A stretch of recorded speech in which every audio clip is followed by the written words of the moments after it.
शहर से बाहर स्थित श्मशान में जलती हुई चिता के बीच बैठे सुरेश की आंखों से आंसू बह रहे थे। बार बार उसके कानों में उसके दोस्त की आवाज गूंज रही थी। ये क्या लड़की पटाएगा, खुद ही आधी लड़की है। अरे तुम भी उसकी मजाक उड़ा रहे हो, ये बात ठीक नहीं है। खुद किस्मत ने उसके साथ मजाक किया है। कहते हुए वह जोर जोर से हंसने लगे। बस करो तुम दोनों मेरा मजाक उड़ाना, मुझ में कोई कमी नहीं है। मैं भी गर्लफ्रेंड बनाऊंगा और देख लेना, वो तुम दोनों की गर्लफ्रेंड से भी ज्यादा सुंदर होगी, समझे तुम लोग। बस कुछ ही देर में मुझे मेरी सपनों की रानी मिल जाएगी। वो इस दुनिया की नहीं होगी मगर सबसे अलग होगी। हितेश और निहार, तुम लोगों की आंखें खुली की खुली रह जाएंगी जब तुम उसे देखोगे। सुरेश पूजा में मग्न था। तभी श्मशान का चौकीदार वहां आ गया। अंधेरी रात में यहाँ क्या कर रहे हो?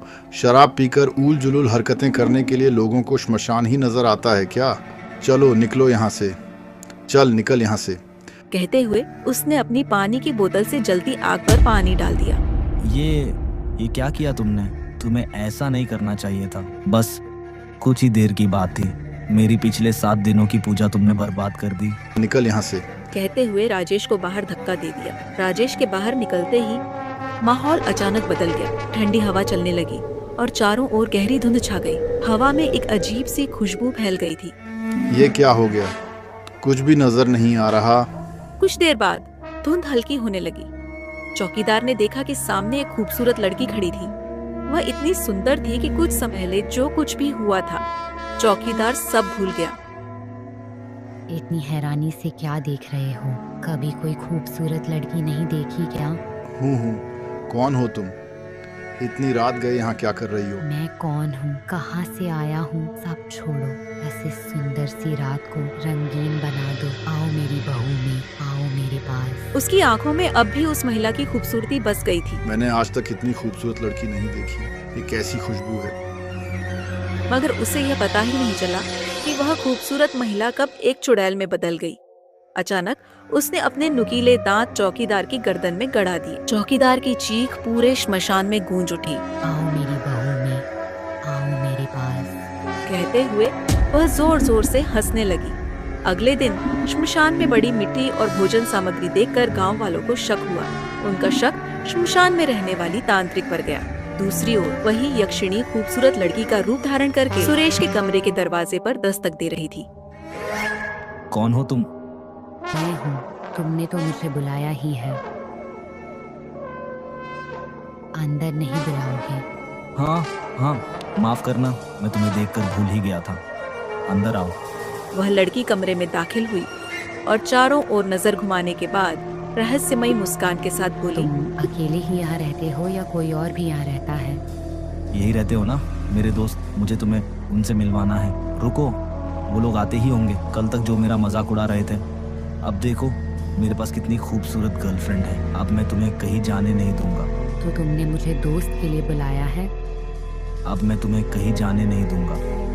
मंजूर है मुझे, जो भी आपके लिए। सुरेश और वह बातें कर ही रहे थे कि उसके दोनों दोस्त वहाँ आ गए। अरे तू कहाँ था पिछले दिनों? न तो तू कॉलेज आया न ही रात को मिला। तू तो उस दिन की मजाक के बाद गायब ही हो गया था। कहाँ था तू? कौन है ये? तेरी बहन? उनकी बातों को सुनकर सुरेश मुस्कुराया और यक्षिणी की ओर इशारा किया। सुरेश के कहने पर दोनों उसकी ओर देखने लगे और उसकी खूबसूरती में खो गए। बहन होगी तेरी, ये तेरी होने वाली भाभी है। क्या मजाक कर रहा है यार? मैं मजाक नहीं कर रहा। तुम्हें यकीन नहीं हो रहा तो खुद उसी से पूछ लो। बोलो इन लोगों को तुम मेरे साथ यहाँ रहोगी। तुम यहाँ मेरे लिए आई हो। कोई शक? आखिर मैं तुम्हारी ही हूँ। यक्षिणी की बातें सुनकर वे दोनों स्तब्ध रह गए।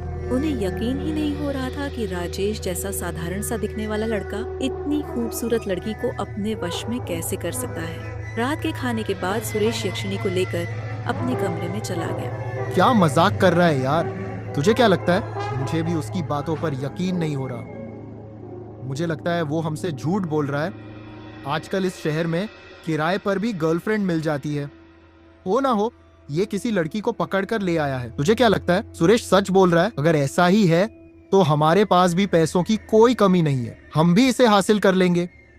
जब दोनों बातें कर रहे थे तभी हितेश को वह यक्षिणी छत पर दिखाई दी। उसने हितेश को देखकर मुस्कुराते हुए पास आने का इशारा किया। हितेश बिना कुछ बताए उसके पीछे पीछे छत पर चला गया। छत पर चांदनी रात की रोशनी बिखरी हुई थी। हल्की हल्की हवा चल रही थी। उसकी उड़ती हुई लटें उसे और भी खूबसूरत बना रही थी। अच्छा हुआ तुमने मुझे बुलाया। अब मैं भी तुमसे बात करना चाहता था। तुम इतनी खूबसूरत हो। तुमने उस सुरेश में ऐसा क्या देखा जो मुझ में नहीं है? उसे छोड़कर मेरे पास आ जाओ। मैं तुम्हें सारी खुशियां दूंगा। आह क्या सच में तुम मुझे सारी खुशियां दे सकते हो? आह ना, एक बार मेरे करीब आकर तो देखो। हितेश ने उसे बाहों में भरने की कोशिश की, लेकिन तभी उसे सांस लेने में दिक्कत होने लगी, क्योंकि यक्षिणी ने उसे अपनी बाहों में जकड़ लिया था। छोड़ो मुझे, छोड़ो। क्यों? तुम्हें मेरी बाहों में आकर अच्छा नहीं लग रहा है ना? वह अपने असली रूप में आ गई और हितेश का सारा खून चूस लिया। कुछ देर बाद हितेश को रास्ते में न पाकर निहार को नींद आ गई। तभी उसके कमरे के दरवाजे पर किसी ने दस्तक दी। कौन है? मैं हूँ, प्लीज दरवाजा खोलो। इतनी रात गए तुम मेरे कमरे में कैसे? जब से तुम्हें देखा है मैं तुम्हारे पास आने को बेताब थी। आओ मेरे पास आओ। मगर सुरेश। भूल जाओ उसे। मैं तुम्हारे मन की बात अच्छी तरह जानती हूँ। तुम मुझे हासिल करना चाहते हो ना? बोलो, मैं सच कह रही हूँ ना? उसकी बातें सुनकर निहार के चेहरे पर मुस्कान आ गई। वह सम्मोहित होकर उसकी बाहों में आ गया। देखते ही देखते वह यक्षिणी में बदल गई और उसने निहार का पूरा खून चूस लिया। अगली सुबह पूरे शहर में हड़कंप मच गया। एक ही रात में शहर के बीचों बीच स्थित एक मकान में 3 नौजवानों की मौत हो गई थी। तीनों की लाशें बहुत ही बुरी हालत में पाई गई। यह यक्षिणी केवल अपने बुलाने वाले के साथ रहती है। उसने उस पर बुरी नज़र रखने वाले को भी मार दिया। किसी भी औरत पर बुरी नज़र रखने वाले का यही अंजाम होता है।